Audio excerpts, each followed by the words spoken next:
তোমাদের পালা। থামো, আমরা ভুল করেছি। ভুলের দাম দিতে হয়। গ্রামের নাম ছিল কালীপুর। মানচিত্রে এই গ্রামের নাম খুব কমই দেখা যায়। লোকজন বলে কালীপুরকে কেউ খুঁজে পায় না, কালীপুর নিজেই মানুষকে খুঁজে নেয়। গ্রামের পাশ দিয়ে বয়ে গেছে এক গভীর কালো জঙ্গল। দিনের বেলাতেও সেই জঙ্গলের ভেতরে সূর্যের আলো ঠিক মতো ঢোকে না, আর রাতে ওখানে বাতাসও শব্দ করে না। সবচেয়ে ভয়ঙ্কর ব্যাপারটা ছিল জঙ্গলের মাঝখানে একটা পুরনো বটগাছ। লোকেরা তাকে বলতো ডাইনির গাছ। ডাইনির কথা গ্রামের বুড়োরা বলতো বহু বছর আগে ওই জঙ্গলে থাকতো এক নারী, নাম কেউ জানে না। স্বামী ছিল জেলে, এক ঝড়ের রাতে নদীতে ডুবে মরে। গ্রামের লোকেরা তাকে অপয়া বলে তাড়িয়ে দেয়। এক রাতে সে জঙ্গলে ঢুকে আর ফেরেনি, কিন্তু সে মরেনি, সে ডাইনি হয়ে ফিরে এসেছে। প্রতি অমাবস্যার রাতে বৃষ্টির সময় নাটি তাকে দেখা যায়। লম্বা এলোমেলো চুল, সাদা শাড়ি, পা মাটিতে ছয় না, চোখ দুটো আগুনের মতো জ্বলে, আর যার নাম সে ডাকে সে আর বাঁচে না। অমাবস্যার রাত। সেই বছর গ্রামের স্কুল শিক্ষক রাশেদ বদলি হয়ে কালীপুরে আসে। শহরের ছেলে, ভূত ডাইনিতে বিশ্বাস নেই। গ্রামের লোকেরা তাকে সাবধান করেছিল, স্যার, অমাবস্যার রাতে জঙ্গলের দিকে যাইয়েন না। রাশেদ হেসে বলেছিল এসব কুসংস্কার।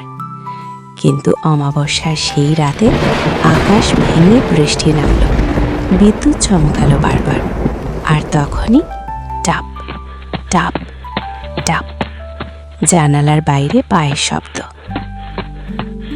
রাশেদ জানালার পর্দা সরাতেই বুক কেঁপে উঠল।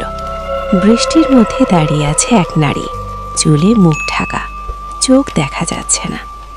হঠাৎ সে ফিসফিস করে বলল, রাশেদ।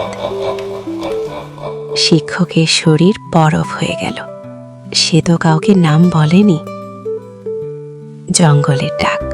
পরের দিন গ্রামের এক ছেলে নিখোঁজ হলো। তার নাম বকুল। শেষবার তাকে দেখা গিয়েছিল জঙ্গলের ধারে। লোকেরা খুঁজতে গিয়ে পেল শুধু রক্তমাখা একটা লাল ফিতা। বুড়ো হাজি বলল, ডাইনি নাম ধরছে, এবার রক্ত চাই। রাশেদ তখনও বিশ্বাস করতে চাইছিল না, কিন্তু সেই রাত থেকে সে স্বপ্নে একই দৃশ্য দেখতে লাগলো। বটগাছের নিচে আগুন জ্বলছে, এক নারী চুল ছড়িয়ে নাচছে, আর মাটিতে পড়ে আছে মানুষের হাড়। সত্যের খোঁজ। রাশেদ গ্রামের সবচেয়ে বৃদ্ধা মহিলা মালতী দিদার কাছে গেল। মালতী দিদা অনেকক্ষণ চুপ করে থেকে বলল, ডাইনি মারার আগে মানুষ ছিল, আমরাই তাকে দানব বানাইছি। তিনি জানালেন সেই নারীকে গ্রামবাসীরা অপমান করেছিল, মারধর করেছিল। এক রাতে বটগাছের নিচে তাকে জীবন্ত পুড়িয়ে মারা হয়। মরার সময় সে চিৎকার করে বলেছিল, আমার কষ্টে তোমাদের বংশ জ্বলবে। শেষ অমাবস্যা। গ্রামের লোকেরা ঠিক করল ডাইনির গাছ কেটে ফেলবে।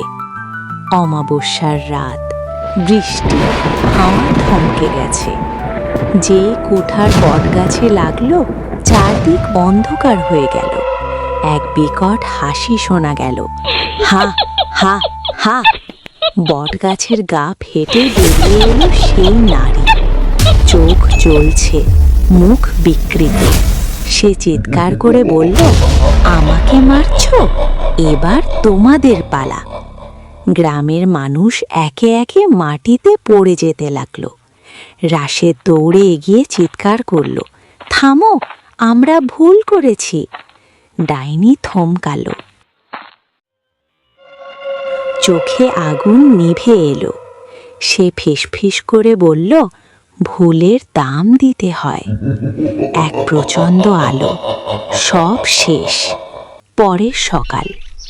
পরদিন সকালে জঙ্গল ছিল নিশ্চুপ, বটগাছ নেই। ডাইনির কোনো চিহ্ন নেই, কিন্তু কালীপুর গ্রামও আর নেই। মানচিত্রে আজও সেই জায়গায় লেখা অবাসযোগ্য এলাকা।